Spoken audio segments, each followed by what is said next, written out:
Hello students, આજે સિન્ફિંગ સ્ટુડિયોમાં આપણે એક એવું એનિમેશન તૈયાર કરવા જઈ રહ્યા છે જેમાં સૂરજ છે એની મૂવમેન્ટ થાય છે અને સૂરજ છે જ્યારે ક્લાઉડ પાર આવે છે ત્યારે ક્લાઉડની પાછળ હાઈડ થઈ જાય છે અને બાકીના પોર્શનમાં શો થઈ જાય છે. તો આના માટે આપણે એસપી લાઇન ટૂલનો ઉપયોગ કરવાના છીએ અને એના લેયર ટાઈપ ક્રિએટર રીજન લેયરનો યુઝ કરીને આ એનિમેશન આપણે ક્રિએટ કરવાના છીએ.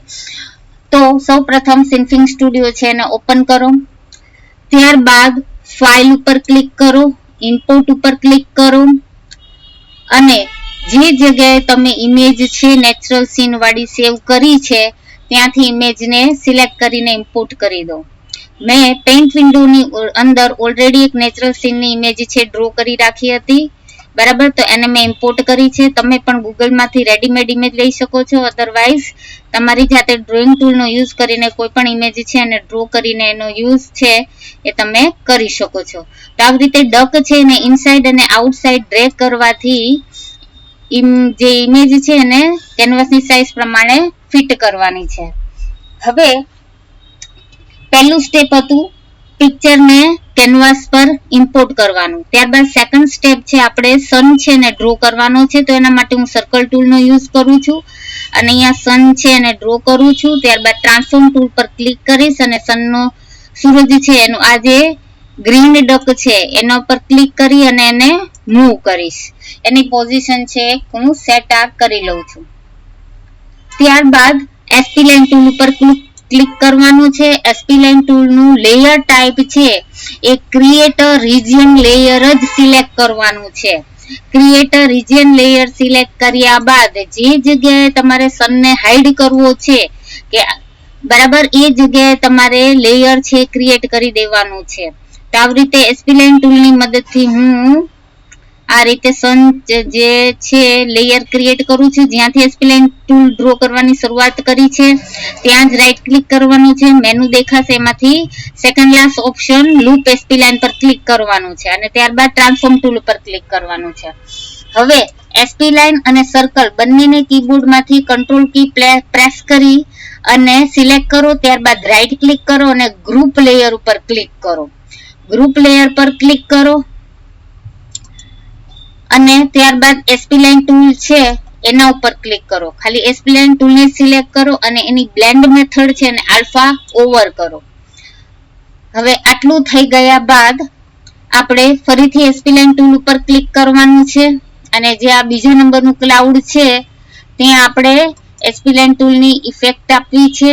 ત્યાં સન આવે એટલે હાઈડ થઈ જવો જોઈએ, એ પોર્શનમાં દેખાવો જોઈએ નહીં.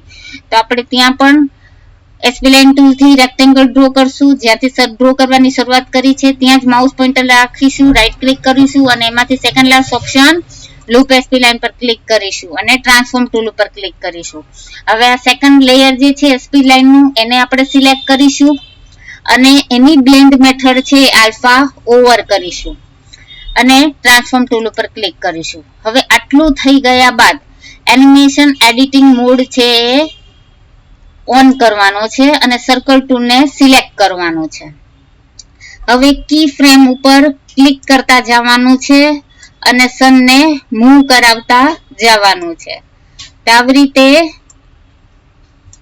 કી ફ્રેમ છે એના પર ક્લિક કરશું અને સન છે એને આવી રીતે મૂવ કરાવશું. તમે જોઈ શકો છો કે આ સન છે એ ક્લાઉડ પર આવ્યા છે ત્યારે એ દેખાતા સન છે દેખાતો નથી. જ્યારે ક્લાઉડની બહાર આવે છે ત્યારે જ આ સન છે એ શો થાય છે. ક્લાઉડમાં સન છે દેખાતો નથી. એનો મતલબ કે આપણું એનિમેશન જે અત્યારે રેડી કર્યું છે એ વર્ક કરે છે.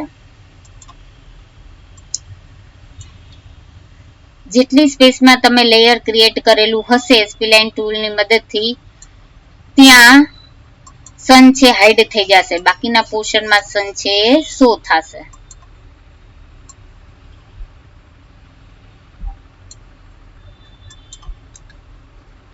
હવે એનિમેશન એડિટિંગ મોડ છે એને ઓફ કરી દેશું. ફાઇલમાં જશું, પ્રિવ્યુ પર ક્લિક કરીશું. કીબોર્ડમાંથી શોર્ટકટ કી F11 નો પણ યુઝ કરી શકો છો. બિગિન ટાઈમ સિલેક્ટ કરો, એન્ડ ટાઈમ સિલેક્ટ કરો અને અહીંયા એન્ડ ટાઈમ તમે જોઈ શકો છો કી ફ્રેમમાં આપેલો છે 100F. તો આપણે એન્ડ ટાઈમ છે એને 100F અહીંયાથી ચેન્જ કરી લેશું અને પ્રિવ્યુ પર ક્લિક કરીશું. ત્યારબાદ અહીંયા પ્લે બટન એટલે તમે જોઈ શકો છો કે ક્લાઉડ પાછળ સન છે હાઈડ થઈ જાય છે અને બાકીના પોર્શનમાં સન છે એ શો થાય છે. હવે આને આપણે રેન્ડર કરવું છે, ગીફ ઇમેજમાં કન્વર્ટ કરવું છે, જેમાં કન્ટિન્યુ મુવમેન્ટ થાય. તો એના માટે ફાઇલ ઉપર ક્લિક કરવાનું છે, રેન્ડર ઉપર ક્લિક કરવાનું છે અને અહીંયા એનું લોકેશન છે પેલા તમારે ચેક કરી લેવાનું છે. તો હું એનું લોકેશન ડેસ્કટોપમાં એને સેવ કરીશ. ઓકે, હવે અહીંયા ડેસ્કટોપમાં મેં એને સેવ કર્યું છે. નામ છે સિન્ફિંગ એનિમેશન 4. એનું એક્સટેન્શન છે એ જ ખાલી ચેન્જ કરવાનું રહેશે .gif અને ટાઈમ છે એનો 100F. તો અહીંયાથી ટાઈમ આપણે 100F છે કરી નાખીશું અને રેન્ડર ઉપર ક્લિક કરશું. એટલે તમે જોઈ શકો છો અહીંયા રેન્ડર પ્રોગ્રેસ છે ચાલુ થઈ ગઈ છે. હવે આ કમ્પ્લીટ થઈ જાય એટલે આ સ્ક્રીન છે એને હું મિનિમાઇઝ કરીશ. પ્રોસેસ કમ્પ્લીટ થઈ ગઈ છે. હવે સિન્ફિંગ સ્ટુડિયો છે આની સ્ક્રીન હું મિનિમાઇઝ કરું છું. હવે આનું નામ હતું સિન્ફિંગ એનિમેશન 4. તો તમે જોઈ શકો છો કે અહીંયા જે ગ્રીફ ઇમેજ છે રેડી થઈ ગઈ છે. એના પર હું 2 ટાઈમ ક્લિક કરીશ, બરાબર, એટલે એ ઓપન થાય છે. હવે તમે જોઈ શકો છો કે અહીંયાથી સન છે મૂવ થાય છે અને ક્લાઉડ પાછળ હાઈડ થઈ જાય છે. એટલે આપણું એનિમેશન આ વર્ક કરે છે. તો સિન્ફિંગ સ્ટુડિયોની મદદથી તમે આવી રીતે ડિફરન્ટ લેયરનો યુઝ કરીને એનિમેશન રેડી કરી શકો છો.